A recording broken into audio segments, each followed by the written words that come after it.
Hello दोस्तों, last video तक हमने पढ़ा कि किस प्रकार की जो रिवॉल्यूशनरीज एक्टिविटी हुई जो 1907 से यानी या फिर जो सूरत स्प्लिट हुई या फिर जो एंडिंग ऑफ स्वदेशी और बॉयकॉट मूवमेंट हुआ उसके बाद में से स्टार्ट हुई और जो 1917 तक जिसमें कि अगेन जो नेक्स्ट जो रिवॉल्ट्स हुए उसके शुरुआत से पहले पहले की जो स्थिति थी वो 10 ईयर्स की जो स्थिति थी उसमें किस किस प्रकार की रिवोल्यूशनरीज एक्टिविटी हुई और कौन कौन नए नए रिवोल्यूशनरीज आए और उनमें जैसे कि इंपॉर्टेंट मूवमेंट्स लाइक जैसे गदर जैसे मूवमेंट्स जो कि फॉरेन की जो लैंड थी वहाँ पे उनको क्रिएट किया गया और फिर भारत में इन्हें इंप्लीमेंट किया जाने की कोशिश की गई और वो फेल हुए। तो वैसे ही उन सब के बारे में हमने लास्ट वीडियो में पढ़ा जिसमें हम चैप्टर 13 था उसके बारे में हम पढ़ चुके हैं। और नेक्स्ट हम पढ़ेंगे कि जो हमारा जो चैप्टर 14 है जिसमें कि जो first world war and nationalist response जिसमें कि क्या क्या जो मेन रीजंस रहे जिसमें कि आगे जो डेवलपमेंट हुआ कि किस वजह से लोग जो ब्रिटिश जो फर्स्ट वर्ल्ड वॉर के समय हमारे जो इंडियन सोल्जर्स थे उनको यूज़ कर रहा था, उनकी डेथ हो रही थी और इस वजह से लोगों में किस प्रकार से गुस्सा हुआ और जो हमारी भारतीय गवर्नमेंट थी या फिर जो भारतीय जो कांग्रेस थी उसको बिल्कुल भी इनके बारे में पूछा नहीं गया। तो इस वजह से भी लोगों में काफ़ी ज़्यादा गुस्सा था कि हमारे बिना परमिशन के हमारे सोल्जर्स को आप मौत के मुंह में बाहर फॉरेन में फाइट करने के लिए भेज रहे हो। इस वजह से जो अदर जो थिंकिंग थी और जो अदर जो रिवोल्ट थे उनकी शुरुआत हुई जिसमें कि हम सबसे इम्पोर्टेंट रिवोल्ट आज जो हम पढ़ेंगे उसमें है होम रूल रिवोल्ट के बारे में जो कि किस प्रकार से स्टार्ट किया गया था उसके बारे में हम नेक्स्ट पढ़ते हैं। जिसमें कि हम स्टार्टिंग करते हैं कि क्या क्या नेशनलिस्ट रिस्पॉन्स है जिसमें कि British participation first world war के समय जो ब्रिटिशर्स ने जो पार्टिसिपेशन किया और इंडिया को जो उसमें पार्टिसिपेट किया उसके बारे में जो हमारे नेशनलिस्ट थे उनका किस प्रकार का रिस्पॉन्स था। जिसमें कि हम सबसे पहले बात करते हैं मॉडरेट्स की। तो मॉडरेट्स ने एम्पायर तत्व को सपोर्ट किया है कि हमें भी जो हमारे इंडियन सोल्जर्स हैं उनको फाइट करने के लिए भेजना चाहिए ताकि जो ब्रिटिश हैं वो हमें बाद में हमारी आज़ादी या फिर हमें फ्रीडम दे सके। उसके बाद में बात करते हैं एक्सट्रीमिस्ट की। तो एक्सट्रीमिस्ट में जिसमें कि तिलक जैसे जो मैन लीडर्स हुआ करते थे उन्होंने भी जो वॉर एफर्ट्स थे उनको सपोर्ट किया कि हमें भी हमारे जो इंडियन सोल्जर्स हैं उन्हें भेजना चाहिए। इस वजह से ब्रिटिश गवर्नमेंट हमारे लिए ध्यान देगी। और उसके बाद हम बात करते हैं रिवोल्यूशनरीज थे। उन्होंने जो अदर जो रिवोल्यूशनरीज थे इनके अलावा जो मॉडरेट्स और एक्सट्रीमिस्ट के अदर जो रिवोल्यूशनरीज थे उन्होंने सोचा कि ये जो वॉर की जो उस समय की जो अपॉर्चुनिटीज़ हैं हमें इनको यूज़ करना चाहिए जिसमें कि हम ब्रिटेन को परेशान कर सकते हैं। हम ब्रिटेन के खिलाफ इनको यूज़ करके हम ब्रिटिश से हमारी इंडिपेंडेंस ले सकते हैं। जिसके बाद हम बात करते हैं कि होम रूल लीग मूवमेंट के बारे में कि जो एक इम्पोर्टेंट मोमेंट था उस समय का। तो उसके बारे में हम आगे बात करते हैं कि ये मेनली अगर हम देखें तो इंडिया का रिस्पॉन्स था फर्स्ट वर्ल्ड वॉर के लिए। जिसमें कि फर्स्ट वर्ल्ड वॉर में जो भी स्थिति बनी उसकी वजह से जो इंडियन रिस्पॉन्स था उसके बारे में ये उसकी वजह से ये जो मूवमेंट था वो स्टार्ट हुआ। और उसके अगर हम मेन लीडर्स के बारे में बात करें तो वो थे Lokmanya Tilak, Annie Besant, G S. Khaparde, sir S. Subramania Iyer, Joseph Baptista and Mohammad Ali Jinnah जो कि काफ़ी ज़्यादा इंपॉर्टेंट लीडर्स थे। तो इन्होंने एक नेशनल अलायंस बनाया जिसमें कि उन्होंने डिसाइड किया कि हमें हमारी सेल्फ गवर्नमेंट या फिर हमें हमारा होम रूल चाहिए। जिसके बाद में उन्होंने एक होम रूल लीग की को सेटअप किया जिसका कि हम बेसिस अगर माने कि जिसको किस जो अदर जो एंटिटी थी उसके रिस्पेक्ट में इसको एक प्रकार से सेटअप किया गया था। वो तो एक Irish home rule league movement जो कि ब्रिटेन या फिर यूनाइटेड किंगडम में चला था जो कि 2 लीडर्स के अंडर में रखा गया जिसमें कि एक तरफ तिलक थे और एक तरफ बेसेंट ताकि इनके बीच की जो राइवलरीज हैं वो एक प्रकार से इस मूवमेंट को इफेक्ट ना करे। इसके लिए इनको 2 सेक्शंस में रखा गया जिसमें कि एक सेक्शन तिलक के अंडर में और दूसरा सेक्शन बेसेंट के अंदर में रखा गया। और इसके जो क्या क्या फैक्टर्स थे जो कि इनकी इस मूवमेंट को आगे बढ़ाने में उन्होंने सहयोग किया तो वो था पॉपुलर प्रेशर ऑन गवर्नमेंट जिसमें कि जो गवर्नमेंट थी उसके ऊपर कंटिन्यूसली प्रेशर बनाया जा सके जिससे कि वो एक प्रकार से हमारी जो प्रॉब्लम्स हैं उनको सुधारने में हमारा सहयोग करें। जिसके बाद में मॉडरेट्स थे वो एक प्रकार से मॉडर्न टू रिफॉर्म्स हुआ था उसकी वजह से काफ़ी ज़्यादा परेशान हो चुके थे। इस वजह से वो डिसइल्यूजन बिल्कुल भी मतलब कि एक प्रकार से बिल्कुल भी सचेतना में नहीं थे। जिसके बाद हम थर्ड पॉइंट की बात करते हैं burden of war time of high taxation and rise in prices. जो वार हुआ वर्ल्ड वॉर हुआ उसकी वजह से जो हमारे ऊपर उनकी जो मॉनेटरी नीड्स थी उनको पूरा करने के लिए हमारे जो लोग थे उनके ऊपर हाई काफ़ी ज़्यादा टैक्सेशन किया गया। और साथ ही में यहाँ पे भी जब कमोडिटीज़ की कमी हुई तो इस वजह से जो प्राइसेस जो उनकी जो कमोडिटीज़ की रेट्स थी या फिर उनकी प्राइसेस थी वो काफ़ी ज़्यादा हाइक हो चुकी थी। तो इस वजह से भी ये जो ये वार का बर्डन हुआ उसकी वजह से ये काफ़ी ज़्यादा इफेक्ट में रहे। उसके साथ हम फोर्थ पॉइंट की बात करते हैं जो कि वाइट सुपीरियोरिटी का जो मिथ था वो भी एक प्रकार से ख़त्म हो चुका था क्योंकि जो व्हाइट थे या फिर जो ब्रिटिशर्स थे वो एक प्रकार से फर्स्ट वर्ल्ड वॉर एक प्रकार से डिफीट ही होने वाले थे, इस वजह से या फिर वो बाद में वन उसको जीत गए, लेकिन वो एक प्रकार से डिफीट हो चुके थे, उनको काफ़ी ज़्यादा परेशानियों का सामना करना पड़ा था। जिसके बाद हम फिफ्थ पॉइंट की बात करते हैं कि तिलक को एक लीडर के रूप में थे, तिलक फिर से जेल से वापस आ चुके थे, तो तिलक ने अपनी जो रिवोल्यूशनरी एक्टिविटीज़ थी या फिर एक प्रकार से जो हमारी फ्रीडम मूवमेंट की जो एक्टिविटीज़ थी वो उन्होंने स्टार्ट कर दी थी। और उसके बाद हम सिक्स पॉइंट की बात करते हैं, वो है एनी बेसेंट, जो कि एक आयरिश थियोसोफिस्ट थी। उन्होंने आयरिश होम रूल लीग थी उसके रेस्पेक्ट में यहाँ पे भी एक इंडियन होम रूल लीग की स्थापना की, ताकि वो जो आयरिश को जैसे होम रूल मिला है उसी प्रकार से इंडिया को भी होम रूल दिला सके। उसके प्रकार की हम बात करते हैं कि जो लीग थी उसका क्या क्या वर्क था, जिसमें कि तिलक और जो बेसेंट थे उन्हें लगा कि हमें मॉडरेट्स और एक्सट्रीमिस्ट को एक जगह लाना चाहिए, क्योंकि एक प्रकार से जो 1907 में जो सूरत स्प्लिट हुई उस वजह से काफ़ी ज़्यादा कांग्रेस को भी हानि पहुंची थी, और जो मॉडरेट्स और एक्सट्रीमिस्ट थे वो एक प्रकार से एक दूसरे से काफ़ी ज़्यादा दूर हो चुके थे। इस वजह से तिलक और बेसेंट को लगा कि हम इनको एक साथ लाएंगे तो इनके सपोर्ट के बिना हम आगे वर्क नहीं कर पा सकते हैं। लेकिन जब 1914 थी, तो 1914 की हम बात करते हैं, जब तिलक आज़ाद हुए थे, तब तक मॉडरेट्स और एक्सट्रीमिस्ट का किसी प्रकार का कोई एक दूसरे के साथ सद्भाव नहीं था। इसके बाद हम बात करें 1915 की, जो बिसेंट थी उन्होंने एक कैंपेन लॉन्च किया जिसमें उन्होंने डिमांड किया कि हमें सेल्फ गवर्नमेंट या फिर हमें हमारा होम रूल चाहिए या फिर इंडिया को होम रूल चाहिए। उसके बाद में उन्होंने एक न्यूज़पेपर भी स्टार्ट किया जिसका नाम एक तो न्यू इंडिया था और एक का नाम कॉमनवेल्थ रखा गया। वो 1915 में कांग्रेस के सेशन में तिलक और बेसेंट ने जो मॉडरेट्स और जो एक्सट्रीमिस्ट को एक प्रकार से रीअप्रोचमेंट की जो उनकी बात थी उसको एक जगह लाया गया, और वो वहाँ पे सक्सीड भी हुई। जो मॉडरेट्स थे और वो एक्सट्रीमिस्ट थे वो एक जगह आने को तैयार हुए, और इस वजह से एक्सट्रीमिस्ट को कांग्रेस में फिर से जगह मिली। और जब कांग्रेस में जगह मिली तो इस वजह से उन्होंने जो, लेकिन फिर भी कांग्रेस में जो मॉडरेट्स थे वो अभी भी काफ़ी उनका दबदबा था, तो उनके दबदबे की वजह से जो होम रूल लीग थी उसको किसी प्रकार की परमिशन नहीं दी गई, क्योंकि उन्हें किसी प्रकार से गवर्नमेंट के खिलाफ जाना नहीं था। और जो तिलक और जो बेसेंट थे उन्होंने एक प्रकार से सेपरेट लीग को स्थापना की, ताकि वो किसी भी प्रकार का एक दूसरे के बीच में फ्रिक्शंस नहीं रख सके या फिर एक दूसरे के जो मतभेद हैं वो एक दूसरे के सामने ना आ सके। तो इस वजह से इन्होंने तिलक और बेसेंट ने अलग अलग जगह पे अलग अलग लीग्स की स्थापना की। जिसमें हम फर्स्ट बात करते हैं तिलक की लीग की, कि तिलक ने किस प्रकार की लीग स्टार्ट की थी। उन्होंने एक Indian Indian home rule league नाम से इन्होंने एक संस्था स्थापित की, जो कि अप्रैल 1916 में स्थापित की गई, जिसकी 6 ब्रांचेज थी। जिनके अगर हम बात करेंगे, फर्स्ट मीटिंग इसकी बेलगाम में हुई जो कि पूना में स्थित था, और वहीं पे इसका हेडक्वार्टर भी बनाया गया। और ये केवल महाराष्ट्र, जिसमें कि बॉम्बे को भी हम एक्सक्लूड कर दें, और साथ में केरला और जो सेंट्रल प्रोविंस और जो बेरार का हिस्सा था वहीं पे ही जो तिलक की लीग थी वो स्टेब्लिश की गई। और उसके बाद हम बेसेंट की लीग की बात करते हैं, तो इसको all India home rule league के नाम से इस संस्था को स्थापित किया गया, जो कि सितंबर 1916 में इसको स्थापित किया गया था। जो कि इसका मेन अगर हेडक्वार्टर हम माने तो वो था मद्रास में, जिसमें कि जो अलग जो केवल तिलक की लीग थी उसके अलावा के जो उसके अलग जो इस हिस्से थे, भारत के अलग रीजन्स थे, वहाँ पे ये बेसेंट की लीग वहाँ पे वर्क कर रही थी, जिसकी लगभग 200 ब्रांचेज पूरे भारत में फैली हुई थी। जिसमें हम बात करते हैं कि the home rule league programme की, इसका आगे क्या प्रोग्राम रहा, जिसमें कि हम स्टार्ट करते हैं कि जो कॉमन मैन थे उनके लिए वर्क किया गया था, और साथ ही में इसका ये प्रमोशन कर रहा था पॉलिटिकल एजुकेशन का,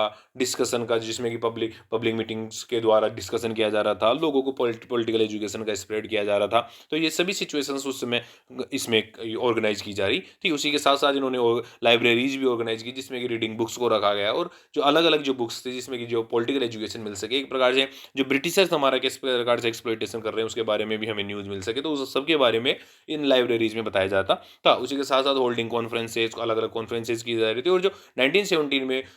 हुआ रशियन रिवॉल्यूशन, उसके वजह से भी इसमें अलग प्रोग्राम या फिर इसके बारे में भी लोगों को बताया गया कि देखिए किस प्रकार जो रशियन से उन्होंने भी अपना डेवलपमेंट किया है। उसके बाद हम बात करते हैं इसका गवर्नमेंट का एटीट्यूड इस लीग के प्रति किस प्रकार का रहा, उसके बारे में हम आगे बात करते हैं।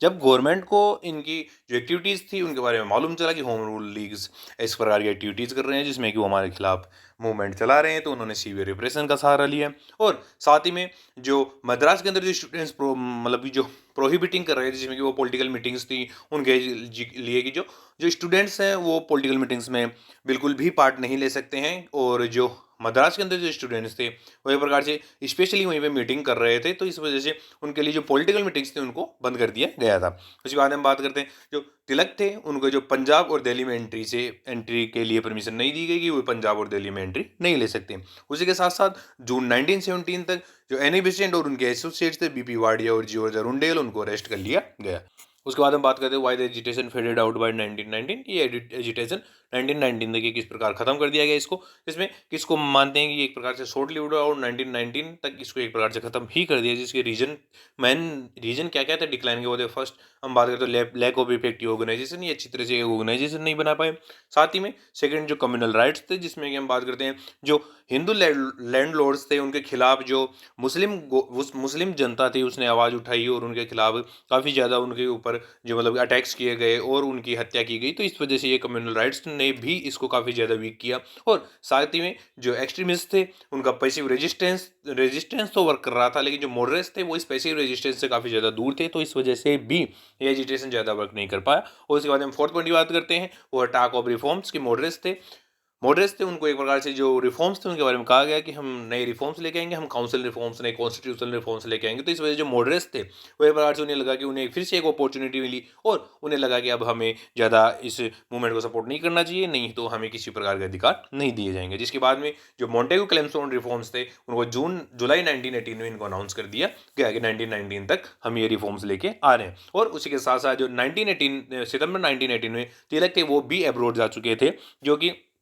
वो एक केस था जिसमें कि वैलेंटिन चिरोल थे, उनकी बुक थी इंडियन अनरेस्ट, जिसमें कि the father of Indian unrest एक प्रकार से तिलक को कहा गया था। इस वजह से तिलक इनके खिलाफ जो केस थे उसके लिए वो वहाँ पे ब्रिटेन जा चुके थे। और उसके बाद हम 7 पॉइंट की बात करते हैं, वो गांधी जी भी भारत में आ चुके थे और गांधी जी के नई जो स्ट्रगल के नई टेक्निक्स थी जिसमें कि उन्होंने सत्याग्रह को नया एक प्रकार से जोड़ा था, तो वो उसने भी काफ़ी अच्छा पेस पकड़ लिया। तो इस वजह से जो होम रूल मूवमेंट था वो ज़्यादा नहीं चल पाया। उसके बाद हम बात करें 1920 में गांधी जी को as a president of all India home rule league बनाया गया, जिसमें उन्होंने इनका नाम चेंज किया और स्वराज सभा इसका नाम रखा गया। और बाद में इसके बाद जब इसको स्वराज सभा नाम रखा गया तो उसके बाद से जो इस लीग ने इंडियन नेशनल कांग्रेस को ज्वाइन कर लिया। इसमें हम आगे बात करते हैं कि क्या क्या इसके इस मूवमेंट के पॉजिटिव गेन्स है, जिसमें कि ये जो मूवमेंट था वो पहले केवल एलिट्स का ही मूवमेंट हुआ करता था, जो अब मासेस तक शिफ्ट हुआ। उसी के साथ साथ इसने एक ऑर्गेनाइजेशनल लिंक बनाया, जो कि टाउन और कंट्री के बीच में एक ऑर्गेनाइजेशनल लिंक बना। उस समय जो इन्होंने एक ऑर्डेंट नेशनलिस्ट का एक प्रकार से एक जनरेशन या फिर नई जनरेशन इन्होंने क्रिएट की, जिसमें कि वो अपने देश के लिए कुछ भी कर सकते थे, वो अपनी जान तक दे सकते थे। उसके लिए उन्होंने ये एक काफ़ी ज़्यादा वर्क किया। और उसी के साथ साथ उन्होंने जो गांधीयन स्टाइल थी, जो गांधीयन स्टाइल में जो सत्याग्रह की स्टाइल थी, उसमें जो सत्याग्रह की स्टाइल में जो पॉलिटिक्स थी उसके लिए मासेस को एक प्रकार से तैयार किया। और इसी के साथ साथ में इन्होंने जो होम रूल एजिटेशन था उसकी वजह से जो रिफॉर्म्स हुए थे, मोंटेग्यू क्लेम्सफोर्ड रिफॉर्म्स आए थे, तो उनको भी काफ़ी ज़्यादा इन्होंने इन्फ्लुएंस किया। और जो तिलक और जो बेसेंट थे उन्होंने रीयूनियन के एक प्रकार से मॉडरेट्स और एक्सट्रीमिस्ट को एक प्रकार से लखनऊ के अंदर इन्होंने रीयूनियन किया, जो कि 1907 में स्प्लिट हुआ था। उसके बाद में 1916 में आगे इन्होंने 1915 या 1916 में आगे इन्होंने एक प्रकार से फिर से जो मॉडरेट्स और एक्सट्रीमिस्ट उनको एक जगह लेके आए। उसके बाद हम बात करते हैं 7 पॉइंट की, तो इन्होंने एक न्यू डायमेंशन, एक सेंस ऑफ अर्जेंसी दी, जिसमें कि जो नेशनल मूवमेंट को किस प्रकार से आगे चलाया जा सकता है, किस प्रकार की इसकी दिशा हो सकती है, उसके लिए भी इन्होंने बताया। जिसके बाद हम बात करते हैं Lucknow session of Indian national Congress, जो कि 1916 में जिसको बनाया गया था, जिसमें कि जो एक्सट्रीमिस्ट थे उनको फिर से कांग्रेस में ले लिया गया, जिसमें प्रेसिडेंट एक प्रकार से अंबिका चरण मजूमदार थी। और जो एक्सट्रीमिस्ट थे यानी तिलक जैसे जो एक्सट्रीमिस्ट थे उनको फिर से कांग्रेस के अंदर ले लिया गया था। और उसके बाद हम इसकी बात करते हैं कि इसमें और अलग अलग क्या क्या हुई, जिसमें कि जो ओल्ड कॉन्ट्रोवर्सीज थी उनको एक प्रकार से मीनिंगलेस बताया गया, और कि हमें आगे जो पुरानी बातें हो चुकी है वो हमारी पार्टी को काफ़ी ज़्यादा नुकसान पहुंचाती है, वो हमारी यूनियन को काफ़ी ज़्यादा नुकसान पहुंचाती है, इसलिए हमें उन्हें भूल जाना चाहिए और हमें नई एक्टिविटीज़ करनी चाहिए। नए साथ के साथ हमें नई नई जो थिंकिंग है उसको डेवलप करना चाहिए। उसी के साथ साथ जो स्प्लिट थी उसकी वजह से जो पॉलिटिकल इनएक्टिविटी आई थी, तो इस वजह से हमें फिर से स्प्लिट ना हो, हमारी जो कांग्रेस है या फिर जो हमारे जो ग्रुप्स हैं उनमें फिर से स्प्लिट ना हो, तो इनको भी स्टॉप किया जा सके, ऐसा वर्क किया गया। उसके बाद हम बात करते हैं जो तिलक थे, उन्होंने जो वायलेंस था उसको एक प्रकार से डिनाउंस किया कि हम वायलेंस नहीं करेंगे बिल्कुल भी, हम एक प्रकार से रिफॉर्म्स को ही सपोर्ट करेंगे। तो ये भी तिलक ने वादा किया। और उसी के साथ साथ कुछ जो मॉडरेट्स थे, दो मॉडरेट्स थे, जिसमें कि पाल कृष्ण गोखले और फिरोज शाह मेहता, इनकी भी डेथ हो चुकी थी। तो इस वजह से भी जो मॉडरेट्स थे वो काफ़ी उन्हें भी जरूरत थी कि हमें भी एक एक्सट्रीमिस्ट लीडर चाहिए या फिर काफ़ी बड़ा लीडर चाहिए। उसके बाद हम बात करते हैं जो लखनऊ पैक्ट हुआ, जो कि कांग्रेस और मुस्लिम लीग के बीच में हुआ था, तो जिसकी वजह से, जिसमें कि क्या-क्या इसका कारण थे, तो वो कि जो ब्रिटेन थे, वो एक प्रकार से तुर्की को हेल्प नहीं कर पा रहा था। इस वजह से मुस्लिम लीग तैयार हुई कि हमें कांग्रेस के साथ एक प्रकार से एक समझौता करना चाहिए। साथ ही में जो 1911 में बंगाल के पार्टीशन को फिर से न्यूल कर दिया गया था, या फिर से हटा दिया गया था, फिर बंगाल को एक कर दिया गया था, जो कि 1911 में हो गया था। तो इस वजह से भी जो मुस्लिम्स थे और जो मुस्लिम लीग थी और जो कांग्रेस थी, उनके बीच के जो डिफरेंसेस थे वो खत्म हो चुके थे। और साथ ही में जो गवर्नमेंट थी, उन्होंने यूनिवर्सिटी अलीगढ़ के अंदर यूनिवर्सिटी सेटअप करने के लिए बिल्कुल ही रिफ्यूज कर दिया, फिर गवर्नमेंट ने परमिशन नहीं दी थी। तो इस वजह से भी ये हुआ। और कलकत्ता सेशन में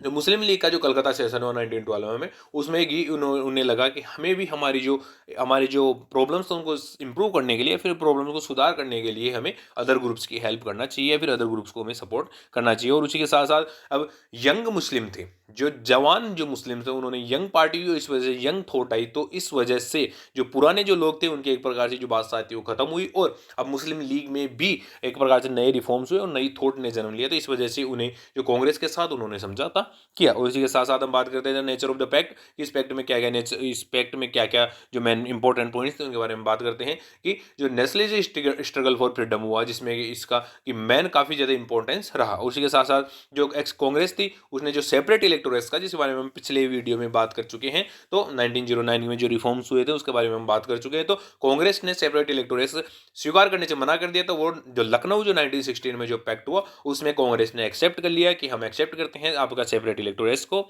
आप जिस प्रकार से चाहें वैसे वहाँ पे इलेक्शन करवा सकते हैं। और उसके बाद में बात करते हैं जो इंडिया की जो लेजिस्लेचर्स हैं, उनमें जो मुस्लिम लीग और जो कांग्रेस, उनके लिए एक फिक्स प्रोपोर्शन में सीट्स होंगी। साथ ही में गवर्नमेंट ने डिक्लेयर, गवर्नमेंट को हमें हमें डिमांड करनी चाहिए कि हमें सेल्फ गवर्नमेंट चाहिए। और उसी के साथ में जो सेंट्रल और प्रोविंशियल जो रिप्रेजेंटेटिव असेंबलीज हैं, उनके अंदर काफ़ी ज़्यादा और पावर दिए जाएँ। और जो लेजिस्लेटिव काउंसिल है, उसका एक प्रकार से जो 5 साल का कार्यकाल रखा जाए। उसके बाद में जो उसमें रखा गया कि जो secretary of the state for India है, उनकी जो सैलरीज हैं वो अब ब्रिटिश एक्सचेकर्स के द्वारा पेड की जाएंगी, ना कि वो एक प्रकार से गवर्नमेंट ऑफ इंडिया के ऊपर किसी भी प्रकार का कोई बर्डन नहीं होगा। उसमें ब्रिटिश ट्रेजरीज के द्वारा ही उनको जो सेक्रेटरी हैं, उनको जो कि वो ब्रिटेन में बैठते हैं, उनको वहीं से ही सैलरीज दी जाएंगी। हमारी इंडिया के ऊपर बिल्कुल भी इसका कोई इफेक्ट नहीं होगा। उसके बाद हम बात करते हैं जो वायसरॉय की जो काउंसिल है, या फिर जो प्रोविंशियल एग्जीक्यूटिव काउंसिल है, उसके जो हाफ ऑफ द मेंबर्स या फिर आधे मेंबर्स हैं वो अब इंडियंस होंगे, ना कि केवल ब्रिटिशर्स होंगे। अब आधे मेंबर्स इंडियंस होंगे, आधे मेंबर्स ब्रिटिशर्स होंगे। इसके बाद हम बात करते हैं जिसमें क्या क्या इसे क्रिटिकल कमेंट्स रहे इस रिफॉर्म्स के लिए। इसमें अभी भी एक प्रकार से जो वाइसरॉय थे वो एक प्रकार से सुप्रीम अथॉरिटी ने बनाया गया, और जो वाइसरॉय की एग्जीक्यूटिव काउंसिल थी उसी को ही सुप्रीम अथॉरिटी बनाया गया। इसमें अभी भी जो एग्जीक्यूटिव थे उनको बिल्कुल भी किसी प्रकार के से रेस्पॉन्सिबल नहीं ठहराया गया कि वो लेजिस्लेचर के लिए रेस्पॉन्सिबल हो, क्योंकि जो एग्जीक्यूटिव थे वो ही एक प्रकार से जो ब्रिटिश कंट्रोल था भारत के ऊपर, उसको कंट्रोल में रखने के लिए लायक थे। और क्योंकि लेजिस्लेचर्स में काफ़ी ज़्यादा इंडियंस भी थे, इस वजह से उनको ये उचित नहीं लगा कि हमें लेजिस्लेचर के लिए एग्जीक्यूटिव को हमें रिस्पॉन्सिबल बनाएं। लेकिन जो एग्जीक्यूटिव थे उनको एक प्रकार से सुप्रीम अथॉरिटी अभी भी सुप्रीम अथॉरिटी के रूप में रखा गया। और जो सेपरेट इलेक्टोरेट्स था उसको एक प्रकार से पॉलिटिकल एंटिटीज या जो सेपरेट पॉलिटिकल एंटिटीज के रूप में उसको एक साथ रखा गया कि हमें इसको एक्सेप्ट करते हैं। इसके बाद हम बात करते हैं कि जो मॉन्टेगू का स्टेटमेंट हुआ, जो कि जिसने कि अगस्त 1917 में दिया कि हम किस प्रकार के रिफॉर्म्स लेके आ रहे हैं, तो उसने अनाउंस किया 20 अगस्त 1917 को, जिसको एक प्रकार से अगस्त डिक्लेरेशन के रूप में कहा जाता है। जिसमें उन्होंने कहा कि the government policy of an increasing participation of Indians in every branch of administration and gradual development of self-governing institutions with a view to the progressive realization of responsible government of India as an integral part of the British Empire। कि government चाहती है कि अब धीरे धीरे जो भी